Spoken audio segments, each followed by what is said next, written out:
Charlie from DM Sound, and today we've got the sound system demo on the 2025 Mazda CX-5 and its 10-speaker Bose sound system. This is going to be an in-depth review. We're going to take a look at how the infotainment system works, take a look at audio inputs, adjustments, controls, speaker locations, test out the 5.1 surround support, then we're going to head out on the road and listen to these sample tracks while we're rolling, and I'll give you my thoughts at the end. Now, if you don't care about any of that stuff at the beginning and you just want to hear the music, click ahead in the video. We've got chapters to get you right to the tunes. And if you want to hear even more on the system, sign up below to become a Daily Motor member. I'm going to record a members-only sound test on this car using tracks requested by Daily Motor members, so if you want to hear more and support the channel, sign up below. Also, I recommend listening with headphones so you can hear exactly what I hear out of my binaural headphones here in the driver's seat, or binaural microphones. Before we get started, let's hop out and take a look at it. The CX-5 Carbon Edition. I believe this is one of the least expensive ways to get into the Bose sound system here on the Mazda CX-5, and it's got a nice level of packaging. It's not super fully loaded, doesn't get the turbocharged motor, but it's got all of the safety must-haves and functionality needs for a new car. So if you do want to see more on the CX-5, check the link below. We're going to do a fuel economy test on this all-wheel drive, naturally aspirated model, and a full pros and cons review as well. We also have coverage of quite a bit of older CX-5s as well. In fact, we have tested the sound system on a 2022 CX-5, the Bose, but I like to stay up to date and just make sure Mazda isn't decontenting anything behind our backs. Now, we always do these tests with lossless, uncompressed WAV files on a USB stick plugged directly into the system, and high-quality Roland binaural microphones in both of my ears, giving you the most realistic audio system demo on YouTube. We also do the test with the sound settings set to their factory defaults, so let's take a look at those now. Got the infotainment system here that is controlled by this rotary knob. This one's a little bit of an older setup compared to some of the newer Mazdas, including the Mazda 3 that we just tested last week. But I'm in the media screen right now. I'm going to press down and go to audio settings, and we see adjustments for bass and treble. Now, the basic sound system in the CX-5 gets a full equalizer that you can adjust, many different frequencies, but the Bose only gets bass and treble, so let's go through those.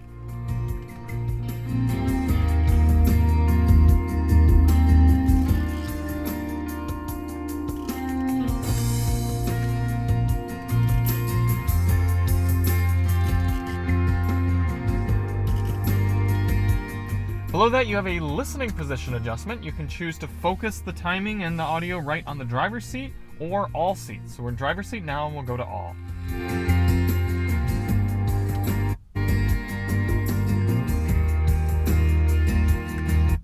Obviously, if you're the only one driving the vehicle, I recommend being on driver, so that's how we'll do most of our testing, but we might bounce between those two.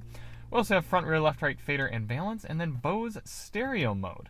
When you're not using Bose center point, which we'll see in a moment, this sets between linear and standard. Now, linear is going to be the most flat EQ and most true to the audio recording. It's what the sound engineers at Bose have decided sounds best in terms of just a flat coverage. However, standard tunes the audio a little bit more how they understand people to enjoy their music, especially here in the North American market. A little extra bass, tiny bit more treble, just a little bit extra power. So we hear in linear mode right now, maybe a little bit extra mid-range, a little bit less bass. Then I'm going to switch to standard.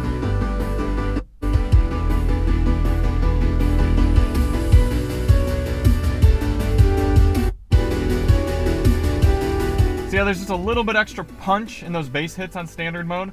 So we're going to go back and forth. I imagine most people are going to find standard to be a more impressive, but if you're listening to more complex music with a very broad frequency range, you might appreciate having a linear. It's a little bit more of an audiophile setting. And then Bose Centerpoint creates a virtual sound listening environment. So this is going to wrap the music around us a little bit more, create a bit more of a hollow 360 effect. So let's turn it on.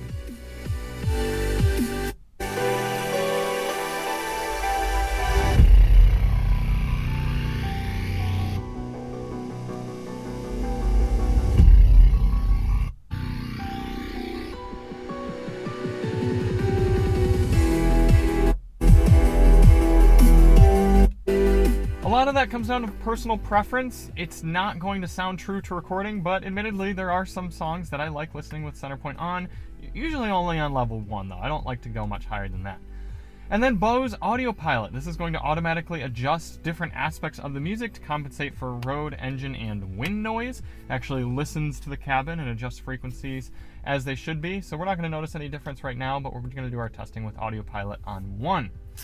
And that's it for audio adjustments. For audio controls here in the CX-5, you have a nice volume knob here. It's an easy reach for both the driver and passenger.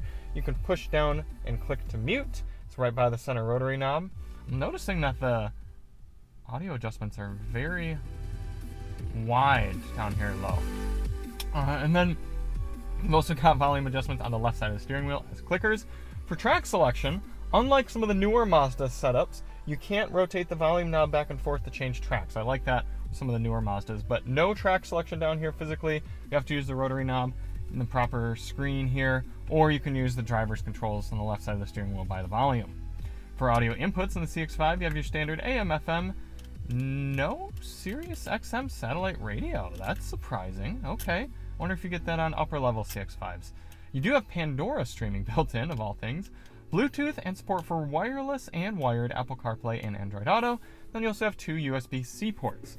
What does that mean you're missing? Well, there's no USB-A, so make sure you bring an adapter if you plan on using an older USB device. And like I said, no Sirius XM in this Carbon Edition. Some people are going to lament that. And no 3.5mm auxiliary input jack. Speaker locations. As I said, this is a 10-speaker system. Starting at the bottom left, you've got a mid-ranger-ish woofer right there, probably a little bit more woofery. 1, tweeter 2, mid-ranger in the center, 3, 4, 5 on the other side. Coming into the back, you've got woofers in the doors, 6 and 7. Up in the D pillars, mid-ranger or tweeters 8 and 9.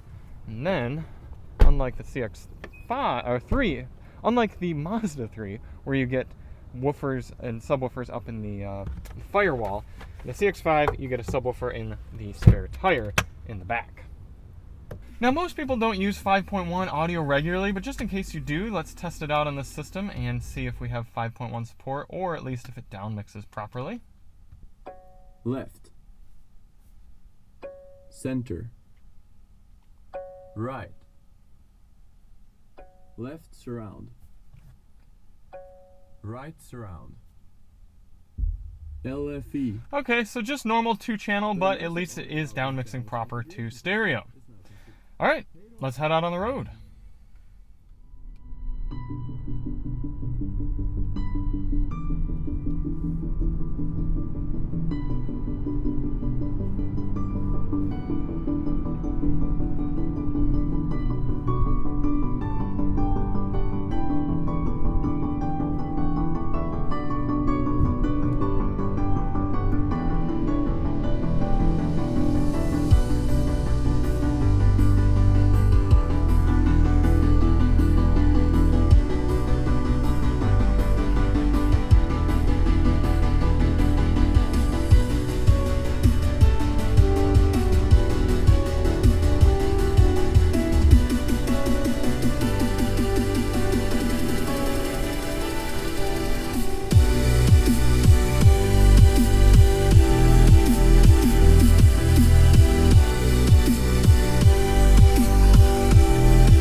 balanced reproduction of sound. I'm analyzing this one a little bit more closely because I just got in the car after reading a comment on the Mazda 3 sound test that just recently went up. It's from somebody I've worked with before on the channel, who's commented many times, watched for a long time. His name's Daniel, and he doesn't care for the Mazda sound systems. And I fully acknowledge that the bigger cars aren't quite as competitive as the smaller vehicles. For me, when you're looking at this price point for this sort of vehicle, it's the replication of sound and instrumentation and the balance that the car does so well. Yeah, it doesn't have window-shattering bass and it doesn't have super crispy high ends, but I can turn up a song like this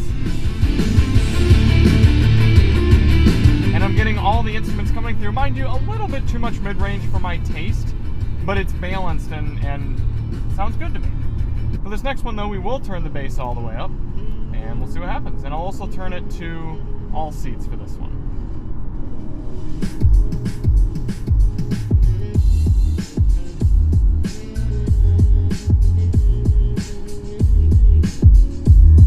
Oh yeah, that fills in. I've got mirror shakeage, feeling it. I mean, that's strong, even at high volume, especially for this price point.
My thoughts on the Bose sound system here in the Mazda CX-5.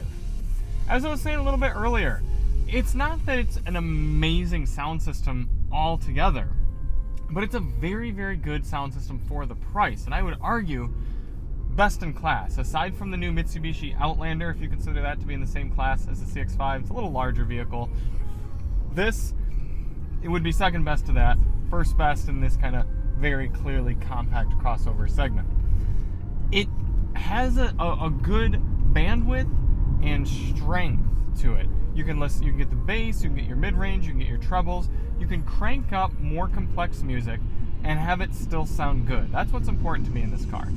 It's got an audiophile edge to it that a lot of other vehicles don't have. Those vehicles are a little bit more just, yeah, we got bass, maybe we got some tweeters, and that's about it. This one's a more balanced sound, and I like that. So, strictly objectively speaking, compared to all vehicles, this would be coming in about a B+, but for the price point, for the vehicle, and for the class, definitely a strong A. I love getting in these cars, cranking my music, and enjoying it. So if you do want to see more on the system, check the link below. I'm going to record members-only tracks so you can hear more more realistic testing on the system. But other than that, thank you all so much for watching, and we'll see you on the next one. I'm Charlie from DM Sound, and as always, drive on.